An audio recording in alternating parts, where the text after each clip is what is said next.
positions, and I think people need to know the distinction. Also, we have one of the best class size ratios in the state of Florida. So when you talk about crowded classrooms, you need to know that if we have 500 teachers and 8,000 kids, it's pretty easy math to see how many teachers we have per kid. So what we've done is really right-size the district, which any person having to balance a budget would do. And as you can see, when tough decisions are made, a lot of people get involved. Thank you.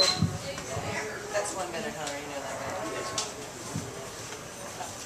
Yeah, the point is that despite all of the problems downtown and mismanagement and scandals and all the rest of it, our schools have done pretty well.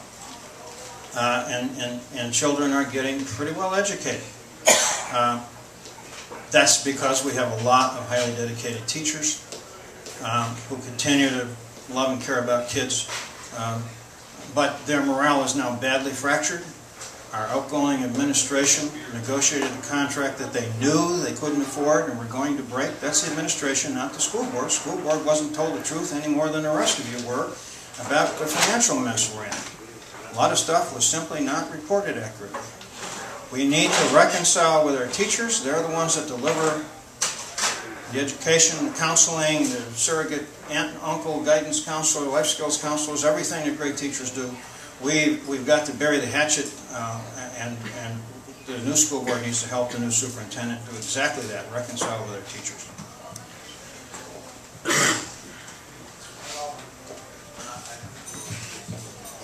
I'd like to pick up where Mr. Paszynski left off about the budget.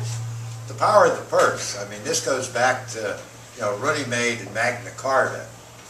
He who controls the purse controls everything. If the school board, through the budget, can't get the job done, well, who can? We've had a lot of problems with the administrations, and I'm not going to stand up here for a moment and try to justify or defend the problems.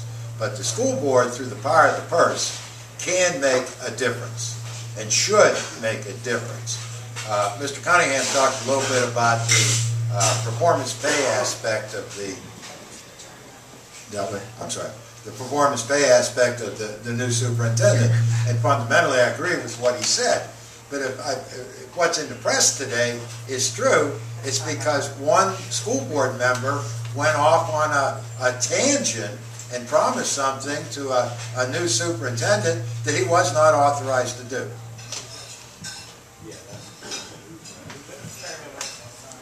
I'll stand back so I don't hum. When you talk about budgets, that's something that I do every day. Financial management and budgeting.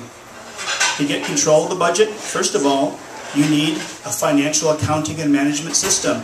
Guess what, ladies and gentlemen? The school district doesn't have one. They require reports from the charter schools, balance sheets and income statements. We can't produce one. We don't have a system. If you want to control the budget, we have to do that first. We need a line item budget so we know where our money is and how we're spending it. Without that, we can't ever control our spending. If Danny Coolidge was in charge of the budget for the school district, things would be a whole lot different, trust me. And we need to start looking at that. We need to have those systems in place.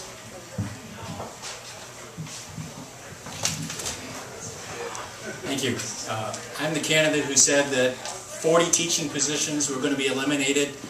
I stand corrected. Andy Griffith says it's only 38. Well, let me say something about that. 38 is a disgrace. He and the school board should be embarrassed about that. Their mismanagement of this school district is why we're taking 38 teaching positions out of this school district. He said we're not as crowded as other school districts. Well, it's tough teaching down here. You have a very diverse student population, and these teachers have their hands full, and one thing they don't need is more kids in the classrooms. I think the school board could have done better. Thank you.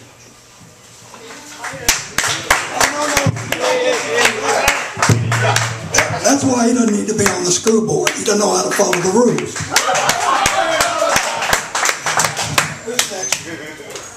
I'll get this right. Sure. First thing I'd like to say is it's BS. The school board knew there wasn't enough money last year because that gentleman told them.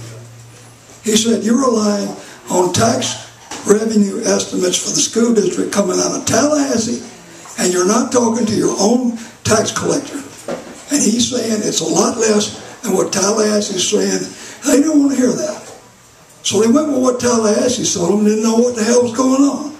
And that's why you read all about all this unfair labor practice and all this other stuff. Because John Dick and Joe Burke did not listen to Larry Murray. Okay? Did anybody know that? He knew it. You're right, Sloan. You want to take care of the budget, you get every school voted to be a charter school. And they can do it. The principals, the teachers, and the parents get together and vote it and cut the school board out of the equation, cut the superintendent out.